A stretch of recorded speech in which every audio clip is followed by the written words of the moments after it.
Hello everyone, আসসালামু আলাইকুম। আশা করি আপনারা সবাই অনেক অনেক ভালো আছেন।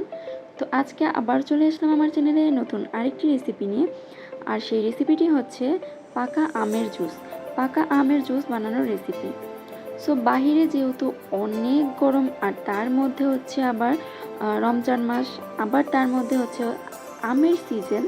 সো পাকা আমের জুসটা কিন্তু প্রায় আমরা সবাই খেয়ে থাকি। সো আজকের রেসিপিটা পাকা আমের জুস। এই জুসটা কিন্তু আপনারা ইফতারিতে খেতে পারেন, এবং কি যেহেতু বাইরে গরম পড়েছে, সেই গরম থেকে এসে বাড়িতে এসে কিন্তু এই জুসটা বানিয়ে খেতে পারেন। তো চলুন দেখে নেওয়া যাক কী করে এই জুসটা বানাই। তো প্রথমেই আমি ব্লেন্ডারের জগে আমগুলোকে কেটে রেখেছিলাম, সেগুলো দিয়ে দিলাম। তারপর এখানে দিয়ে দিচ্ছি চিনি। এখানে আমি হাফ কাপ চিনি ইউজ করেছি।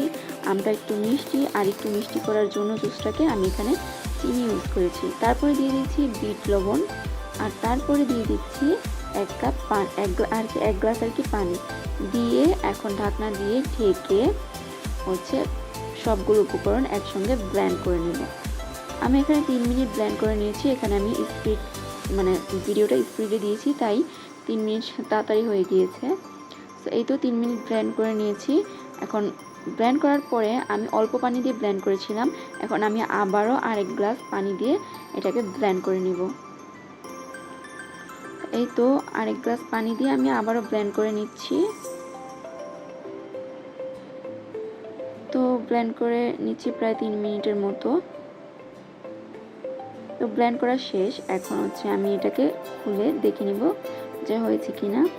হ্যাঁ, এখন পারফেক্টলি হয়ে গিয়েছে। এখন আমি নামিয়ে পরিবেশন করে নিব। তো এই তো আমি পরিবেশন করে নিচ্ছি 2টা গ্লাসে। এখানে কিন্তু আমার প্রায় 3 কাপ জুস হয়েছে। 2 কাপ পানি দিয়েছিলাম, আর হচ্ছে আম আর চিনিতে আরেক কাপ হয়েছে আর কি। তো তারপর উপরে কিছু পুদিনা পাতা দিয়ে আমি একটু সাজিয়ে নিচ্ছি এটাকে সুন্দর করার জন্য। তো এই তো রেডি হয়ে গেল আমাদের খুব সহজে পাকা আমের জুস। আপনারা চাইলে কিন্তু এই রেসিপিটি দেখে আপনাদের বাড়িতে অবশ্যই ট্রাই করতে পারেন। এটা খেতে কিন্তু ভীষণ মজা হয়। কিনে আর খাওয়া দরকার কি, আমরা যেহেতু বাসায় বানিয়ে ফেলতে পারি, তো আপনারা কিন্তু বাসায় এটা অবশ্যই ট্রাই করতে পারেন। যে কেউ খেলে কিন্তু বলবে অনেক মজা হয়েছে, কারণ আমি আমার বাসায় সবাইকে খাইয়েছি, সবাই বলেছে যে খুব মজা হয়েছে।